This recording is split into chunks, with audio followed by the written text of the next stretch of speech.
जे बोलता मोकळं बोला, खुलं बोला, उघडं बोला. कारण माझं आणि त्या मोकळ्याचा एक इतीचं अंतर आहे. हा, त्याच्यामुळं त्या गोष्टी काही मी माझ्याकडं आज तर तुम्ही लाखांनी लोक आहेत माझ्या मागं. ज्या वेळेस पहिली वाईट पडली माझी, पहिल्या जर सुरुवात केली असेल तर बटुळे बाबांनी उश्याला सुरुवात केलेली. उश्याला, पायथ्याला पण नाही, उश्याला सुरुवात केलेली पहिली सुरुवात. नंतर मग आपलं झाली सुरुवात, समजा थोडं मोकळं झालं समाजाचं, त्याच्यामुळं काही विषय नाही आहे. पण खंता एकाच गोष्टीची वाटती, बटुळे बाबा एक अडाणी माणूस आहे. बटुळे बाबा काही शिक्षणदार नाही, काही नाही, ऊसतोड्या माणूस आहे. आणि माझ्या जर समाजाला, गोरगरीब जनतेला जर कोणी डाग लावित असेल तर त्याच्याकरता बटुळे बाबा उद्धार झालेले आहे. ज्या दिवशी पहिली वाईट पडली त्या दिवशी माझ्या बायकोचं म्या उजव्या हाताने कुकू पुसण्याच्या ऐवजी डाव्या हाताने पुसलेले. मी तिला सांगत असतो, मी आलो तर घरी तुझा, गेलो तर समाजात आहे. त्याच्यामुळं मला काही वाटत नाही. पण माझ्या समाजावर प्रत्येक वेळेस समाजाला टार्गेट करणं, प्रत्येक वेळेस कोणीतरी आपल्याला गालबोट लावणं, प्रत्येक गोरगरीब जनतेला कुठंतरी दुखीनं, हे मला सैन होत नाही. कारण मी गरिबीतून जाण आहे, मला अनुभव आलेला आहे. माझे कातडं उन्हाने वाळलं नाही, यांनी याच्या अशा म्हणजे करपून अंगाला चिकटलेलं आहे. इतक्या त्रासमधून निघलेला माणूस आहे मी. त्याच्यामुळे मला जाण आहे माझ्या समाजाची, माझ्या जनतेची, गोरगरीब सगळ्या समाजाची. कोण काय करतंय, कोण काय नाही, याच्यासारखे आपल्याकडे काही प्रस्थापित लोक नाही आहेत. सामान्य लोक आहेत आपण. आणि सामान्य लोकांच्या ताटातलं घेऊन, बरं ते घ्यायचं होईन, कायदेशीर असेल तुमचं, कायदेशीर तुम्ही घ्या, राहा, काय करायचं ते सरकार आणि भांडण तुमचं आहे. समाजाचं आणि ते आपलं भांडण आहे का? त्या समाजाचं आणि ह्या समाजाचं काही भांडण आहे का? तुम्ही आरक्षण देणार आहेत काही इथं बसलेले कोणी त्यांना? नाही. मी देणार आहे का? नाही. तो घेणार आहे का? नाही. कायदा आहे, कायदा जो लिहिला त्या कायद्याप्रमाणे त्याला काय असेल ते मिळन, सरकार देईन, नाही देईन. पण ह्या प्रत्येक गोष्टीला उठाव सुटाव, का भुजबळ आमका, ते धनंजय तमका, पंकजा फलानं, तो वंजाऱ्याची जात कुठं वाढायची, आता याची जात वाढायची, त्याची जात वाढायची, नेमकं तोही जात आम्हाला कळली नाही कुडाली. हा, भरपूर मला आता पातळीच्या सभेच्या नंतर भरपूर लोकांनी टार्गेट केलं. हजारो लोक रोजचे फोन येतात. आम्ही त्या गोष्टीला फक्त तुमच्या आशीर्वादाची गरज आहे. आणि माझ्या समाजाला जर कोणी बटा लावीत असेल, माझ्या गोरगरीब जनतेला जर कोणी हे करीत असेल तर बटुळे बाबा कवावी अर्ध्या रातचा तयार आहे मरायकरता. मरायला आणि मारायला बटुळे बाबा भेट नाही, पण सत्य लागतं. आणि सत्तेनेच आपल्याला हे जी शिवाजी महाराज, छत्रपती शिवाजी महाराजांनी जे दिलेलं आहे संविधान, बाबासाहेबांनी जे कायदा दिलेला आहे, ह्या कायद्यानुसार चालणारे लोक आहेत आपण. याच्यासारखे आडमोठे कुठंतरी आपलं हे करायचं आणि कुठंतरी दंडामुडपी करायची. अरे तुमच्या अंगात जरी ताकद असेल, तुमच्याकडे जरी सगळी सत्ता असेल, कारखानदारी संस्था, एवढं जर सगळ्या समाजाने देऊन तुमची गुलामगिरी करते, तरी तुम्ही त्यांच्या ताटातलं खातात. मग आपल्या लोकांनी कवर शांतत राहायचं? आपल्या लोकांनी पण याचा विचार करायला पाहिजे. त्याची एक कमेंट जर आली तर आपल्या 100 कमेंट टाकायची. इथून मोर एक लक्षात धरा, एवढी माझी तरुण पिढीला विनंती आहे. त्याची एक कमेंट आली, मला एका दिवशी 150 कॉल धमक्याचे शेचे येते. पण मला एकटा पोऱ्या द्यायला भरून पुरवतो. एकटा पोऱ्या द्यायला जितकं पाहिजे तितकं उत्तर देतो, अगदी पद्धतशीर. त्याच्यामुळं आपण काही कोणाचं मिंदे नाहीत.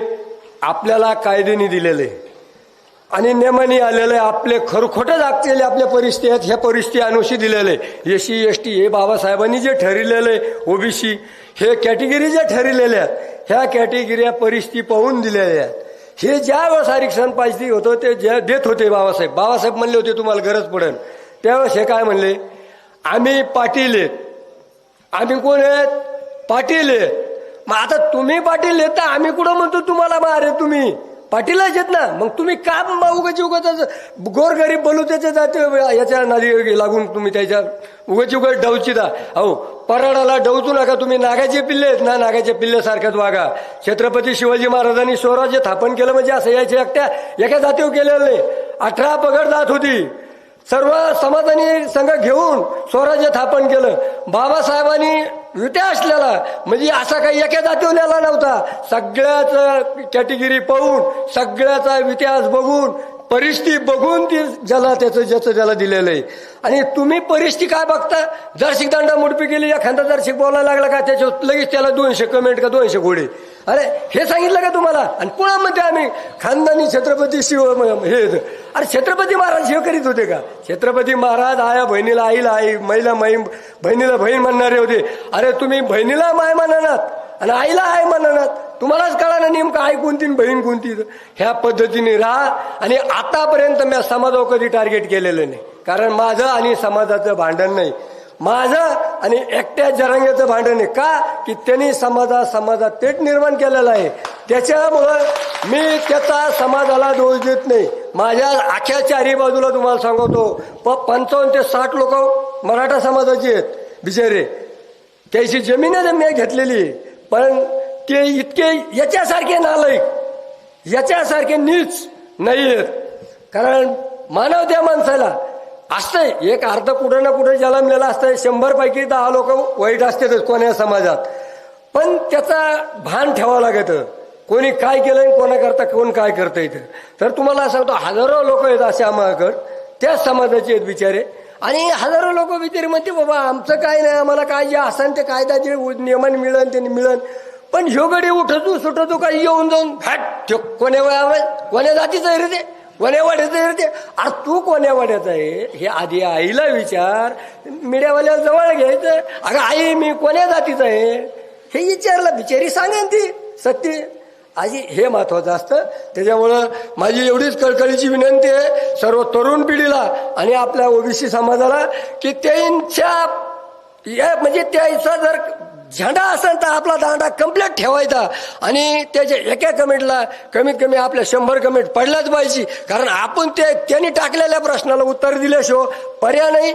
आणि उत्तर दिलं तरच ते सोपत येत, नाही तर ते काय आहे त्या याच्या गोष्टीसारखी गोष्ट आहे त्याची. सापाच्या तोंड किती ठेसलं तरी शिपूट हालीतच राहते मागून डुक डुक डुक डुक डुक डुक.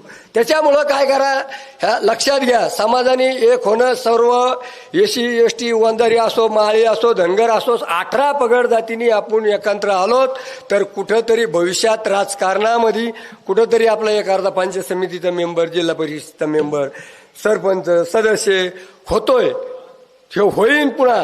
नाही तर आपण जर समजा आपापले भरकतच राहिलो, चाललंय बन नाही पाटील लय भारी येतं, पाटील अगदी काय रात्री गोंडा लावला होता मला मागं बघू नये म्हणून. हा जर हे असे ते गोंडे लावित राहिले आणि तुम्ही नाही मागं बघितलं, तुम्ही मोर चलत राहिले तर पाठी मागून तुमचे टाचा 100% तुडीणारे लोक आहेत.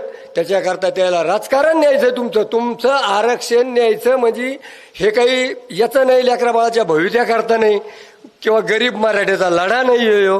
सामान्य मराठ्याकरता काही नाही याच्यात प्रस्थापित मराठा हे जी आहे कारखानदारी राजकारण याच्याकरता ह्यो मनोज जरांगेचा लढा आहे. ह्यो सामान्य मराठ्याकरता नाही. सांगा तुम्ही मला, आज बी त्याच्याकडं 1300 कोटीचे कामं आहेत. 1300 कोटीचे कामं 1300 लोकांना दिल्याच्या नंतर 1300 लोक येणार का नाही बाबू? आता हा मागून काही तुम्ही कोणी चहा पेलेले आहेत का? आहेत का कोणी चहा पेलेले? हो आता मला चहाची पाहिजे ते तर मी तुम्हाला देऊ कुठून? हा कारण उगाच 1300 कोटीचे कामं 1300 लोकांना दिले तर किती लोक झाले? 1300. वाळू माफीवाल्याचे तुम्हाला सांगतो 200 टिप्पर चालू येतं गेवराई आणि अंबड तेवढ्या परिसरात. 200 टिप्पर मागे, एका टिप्पर मागे 1000 रुपये रोज. किती रुपये झाले ते? 2 लाख रुपये रोज. आणि त्या 200 टिप्परवाले 200 माणसं, हे 1300 ते 200 किती झाले? 1500. मग 1500 माणसं 1000 माणसं याला काय आवड आहे का? आता इथं आपला असं झालंय की तिची बायको शेण काढायला गेली तर नवरा बैल सोडून जातोय. नवरा बैल सोडून जातोय तर पोरगा कुणा म्हणलं शाळा जाता जाता मध्येच हुकलंय. म्हणजे असेच फजिती आता आपल्या गरीबाच्या. आणि त्याच्यात ते बोट घालायला चाललेत. अरे बाबा तुम्ही काय आमच्यात बोट घालू नका. ज्यावेळेस खरा प्रसंग येईल तुम्ही असं समजू नका की बा हे 18 पगड जाते आणि ही कुठंतरी म्हणजे काय बा आपण काय गाजर दिलं का चुकीत बस. अरे आम्ही गाजर देऊ, आता तुम्ही चुकीत बसा एवढीच माझी सर्वांना सांगण्याची विनंती आहे. प्रत्येकाने जागराचा शेंडा द्यायचा, तोंडात द्यायचा आणि त्याला चोखा लावायचा आणि आपण मागून ठोका टाकायचा. जय भीम जय महाराज.